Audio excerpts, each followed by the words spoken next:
Fala pessoal, tudo bem com vocês? Voltei, o Soares decide de novo, o time mantém o esquema, o Grêmio volta para o campeonato, mas tem muito a falar. Tem a entrada do Luan no segundo tempo, um pouco mais cedo, tem a ausência do Bitelo, tem o Grêmio, será que dá para sonhar com algo maior no Campeonato Brasileiro? Chega mais, eu sou o Chico Garcia, inscreva-se no canal e vamos juntos!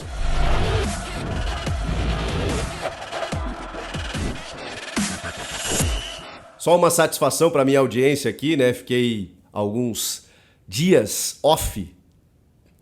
Só uma satisfação para você que me acompanha aqui, fiquei uns dias off, totalmente fora por conta do nascimento do meu pequeno Pietro, que já está em casa e aos pouquinhos eu vou retomando os conteúdos aqui. Eu estou em férias lá da Band, mas o canal a gente sabe, né? De vez em quando eu vou vir aqui conversar com vocês e não poderia ser melhor essa volta do que com uma vitória do Grêmio na manhã de domingo, né? Eu com meu pequeno no colo, assisti o Grêmio vencer o Cuiabá 2-0, na segunda vitória consecutiva no campeonato, depois daquele 3-0 também interessante e convincente contra o Cruzeiro, quando Renato Portaluppi define um novo esquema ou pelo menos reajusta o sistema tático que tinha se perdido no meio do caminho. E também a questão de foco, né? Ele bateu muito nessa tecla na entrevista coletiva pós-jogo, depois dos jogos muito ruins que o Grêmio fez contra Vasco, contra Santos, contra Goiás. Agora o Grêmio não. O Grêmio volta para o campeonato, o Grêmio alinha o seu foco, conquista 2 vitórias que você não pode negociar, porque assim... esses pontos que eu falei que foram perdidos contra Santos, Vasco e Goiás, especialmente, foram fora de casa. Não que isso não tenha prejudicado o Grêmio, mas em casa você não pode negociar. É o tipo do jogo que você não pode deixar de somar pontos e mais do que isso, né? Você não pode deixar de vencer. Você não pode perder pontos contra equipes que não disputam o mesmo campeonato que você. E é o caso de Cruzeiro e Cuiabá, por exemplo. Então o Grêmio precisava conquistar uma vitória, até por tudo que aconteceu nessas últimas rodadas, e aí você tem o tropeço do Botafogo, né, a derrota para o Flamengo no sábado à noite, e a possibilidade de diminuir a distância. É claro que falando assim parece até irrisório, né, porque a gente fala, caramba, os caras estão 12 pontos, como assim diminuiu a distância? Mas diminuiu, podia estar maior. E aí você tem que fazer um cálculo, né, que ele é de... O Grêmio tem um jogo a menos, né? Então, assim, essa diferença de 12 pode, não vou dizer que vai estar, porque é um jogo contra o Corinthians em São Paulo. Então é difícil, mas é um time que se quer brigar pelo título, tem que conquistar vitórias meio que você não imagina, né? Vencer o Corinthians em São Paulo, e aí essa distância hoje ela seria de 9 pontos. Só que o Grêmio ainda tem um confronto direto contra o Botafogo no Newton Santos, que perdeu ontem o seu primeiro jogo no Campeonato Brasileiro. Quer dizer que... enfim, é impossível ganhar? Não é, mas é muito difícil, a gente sabe. E essa distância diminuiria para 6 e aí você tem ainda, né, quase praticamente todo um segundo turno.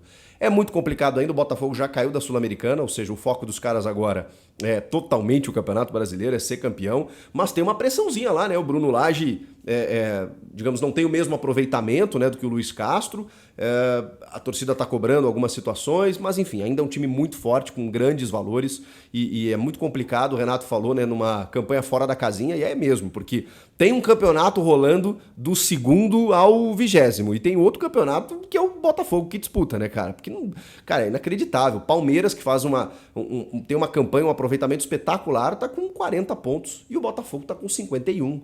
E o Botafogo perdeu um jogo e não tá sendo nem ameaçado por enquanto. Se o Palmeiras ganhar do Corinthians, vai para 43, né? Aí você diminui para 8. 8, cara, é muita coisa. Mas enfim, né? No que diz respeito ao Grêmio, o Grêmio precisava ganhar, como eu disse, e teve mais uma vez na figura do Luizito Soares o nome do jogo, não só pelo gol que ele marcou, porque ele poderia ter marcado esse gol antes, né? Num meio voleio que ele dá assim por cima, a bola passou aqui do travessão, ele faria um golaço, mas ele realmente jogou bem daquele seu estilo, né? Saindo da área, organizando a marcação, buscando o jogo, marcando pressão, aparecendo na área, aparecendo fora da área, buscando o tabelamento. O PP, cara, que jogador, tem sido um jogador cada vez mais importante, deu assistência pro gol do Soares, um gol que ele pega e domina dentro da área, assim, chuta de esquerda muito forte por baixo das pernas do defensor, e aí quando o goleiro Walter, né, que é bom goleiro, percebeu, a bola estava em cima dele, né? Para muitos pode ter sido uma falha, porque ela passou por baixo, mas é uma bola muito rápida, muito forte, que passa pelo meio das pernas do defensor e quando o Walter percebe tá em cima dele.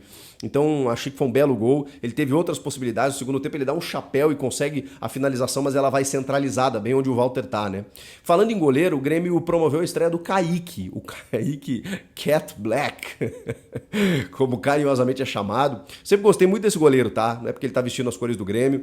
Ele surgiu muito bem do Vitória, depois defendeu as cores do Vasco, chegou a rodar um pouco fora do Brasil, voltou, tava no Ipiranga de Erechim, fechou o gol contra o Grêmio no Gaúcho. E o Grêmio precisava de uma reposição, um substituto. O Grando tá suspenso, né? E depois vai defender a seleção olímpica. Então é importante você ter um jogador que passa uma confiança maior do que o Breno passava. O Breno, curiosamente, é um jogador de seleção olímpica, também campeão olímpico na reserva, mas começou bem no Grêmio, depois não teve uma afirmação maior, né, de personalidade, né, o goleiro precisa ter, e o Kaique tem bastante, viu, ele é meio doidão, e fez uma baita defesa no primeiro tempo, né, numa jogada pela esquerda. O Grêmio deu alguns espaços pelos lados do campo, e o Cuiabá é um time rápido, cara, é um time, é difícil entender a campanha que o Cuiabá tá fazendo, é a quarta derrota seguida, porque ele não joga mal, ele tem bons valores, é um time que chegou a ter uma sequência muito boa, e é um dos piores, ou melhores, né, piores para os adversários, um dos melhores visitantes do Campeonato Brasileiro. Então eu sabia que seria um jogo bem complicado.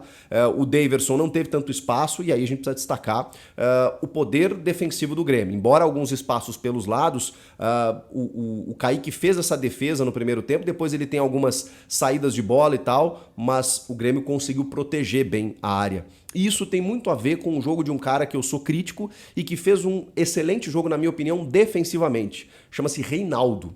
O Reinaldo, que tem na sua principal virtude o apoio, ele foi um cara muito importante defensivamente, preenchendo o espaço lá pelo lado direito, interrompendo alguns ataques, tirando... Tem um cruzamento do lado esquerdo para a direita que ele dá um toquezinho antes do cara chegar, que é fundamental. Nessa bola que eu saí, que o Kaique meio que sai mal, porque ele também está marcado por um jogador ali no meio da área, ele que intercepta a jogada. Ele foi um cara bem importante defensivamente. O João Pedro, por outro lado, muito bem ofensivamente.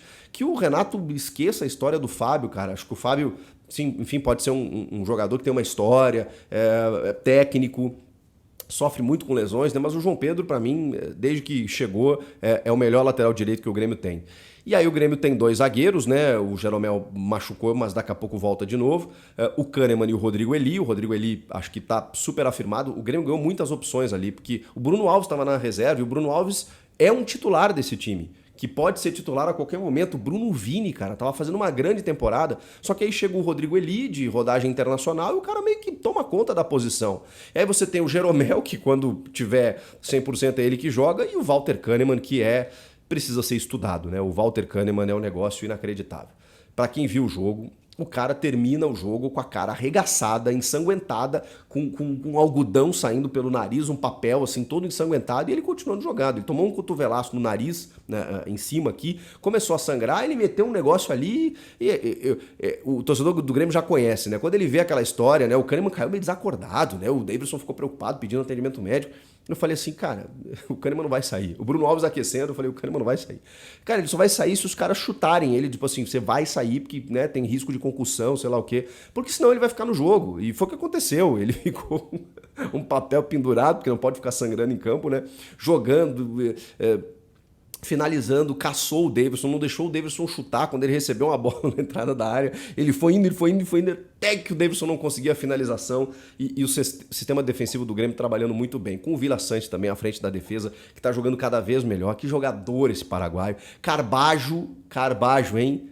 Muita gente criticou, cadê o Carbajo? Acho que o sistema agora devolve ao Carbajo uma certa justiça, porque ele não era o jogador que ele vinha sendo em alguns jogos. Ele é um jogador de muita qualidade na saída de jogo, é um cara de muito boa circulação no meio, de organizar o time ali a partir da linha intermediária. O Cristaldo cresce também, e aí depois você tem o João Pedro Galvão, que de novo foi um cara importante, e porque ele também, como eu disse, né, contra o Cruzeiro, ele chama a marcação, ele deixa o Soares um pouco mais livre por conta dessa presença do João Pedro. Esse sistema para mim é perfeito. Pelo menos tem sido, repito, embora os espaços pelos lados do campo, natural, o Grêmio tem uma consistência. E é o segundo jogo com 5 gols marcados e nenhum sofrido. Os 2 na arena do Grêmio, é verdade. O Grêmio vai ter que buscar alguns pontinhos fora se quiser algo melhor, mas eu tô muito satisfeito, né, com esse reajuste tático do Renato. E o Bitelo, hein? O Bitelo não foi relacionado por informações por conta de dores durante a semana. Ele está convocado para a seleção olímpica junto do Grando, né? E aí o Renato, inclusive, citou essa questão, né? Que ele vai se apresentar lá, ele teve dores, mas foi uma preservação para ele não perder a seleção, mas também disse que não é 100% que ele vai ficar. As janelas principais da Europa, elas fecharam já, né? Inclusive no dia 1º de setembro. Mas tem algumas que fecham para o dia 10, 14, 20 de setembro. Então o Bitelo ainda é um jogador assediado e que pode sair nessa janela. É uma vontade do jogador. O Grêmio recusou as primeiras propostas aí do Feyenoord da Holanda. Tem aquela história do Arsenal, né? Mandar olheiro e tudo mais. Ele não estava numa fase boa quando isso aconteceu. Talvez até por isso, né? O jogador fica meio nervoso. Mas enfim, é uma possibilidade que ele possa sair. Que mais que tem a dizer desse jogo? Depois o Luan entrou, né, cara, ganhando mais minutos e não sei se é um olhar de torcedor e aí eu quero perguntar também pro torcedor do Grêmio, para quem não é torcedor e para quem assistiu o jogo, né, de uma forma mais tranquila no domingo pela manhã. O Luan, ele é assim, ele não tá sendo um cara decisivo, ele não tá fazendo gols, ele não tá dando assistência, até porque ele entra mais numa parte final do jogo, mas ele não tá errando passe, cara. E ele tem tido um controle do jogo muito interessante. Ele entrou no lugar do Cristaldo, ele tá atuando um pouco mais atrás e a bola normalmente vem para ele para que ele possa construir. E não são só passes laterais, tá? Muitas vezes inversão de jogo, ele dá no pé do jogador, tenta um passe mais por elevação sobre a defesa, tentou algumas combinações. Ele ainda tá se soltando e eu acho que a gente tem que ter essa paciência com ele. Como o Renato está tendo, eu sei que ele deve estar ansioso, tem muito torcedor que está ansioso, quer que ele jogue, sei lá, titular, porque nos treinos ele está arrebentando, porque ele tem qualidade, né? E eu acho que isso para mim, a grande notícia. O Luan não perdeu a sua qualidade, nem tinha como perder, mas ela existe ainda naquele corpo. E quando ele tiver 100% fisicamente, clinicamente, mentalmente, de ritmo de jogo e tudo mais, eu acho que ele vai ajudar muito. Eu ainda não conto com o Luan como sendo um rei da América ou até um titular absoluto, não. Mas eu conto com ele para momentos específicos em que ele possa entrar e, cara, de repente prender uma bola, dar um passe, uma finalização de fora da área, ele tem sido esse cara. E eu acho que quanto mais minutos ele vai ganhando, mais ele vai readquirindo a confiança. Eu sei que o ano está se encaminhando para o final, ele só tem até o final do ano para provar alguma coisa, mas eu já estou gostando porque assim, tem um jogador ali ainda. Muita gente questionou isso pelo tempo no Corinthians, mas dá para ver que ainda tem um jogador ali. E o Renato me parece estar sabendo muito bem trabalhar com ele. Então a gente precisa confiar no treinador e esperar o tempo correto aí para que as coisas possam acontecer. O Grêmio também fez outras trocas, né?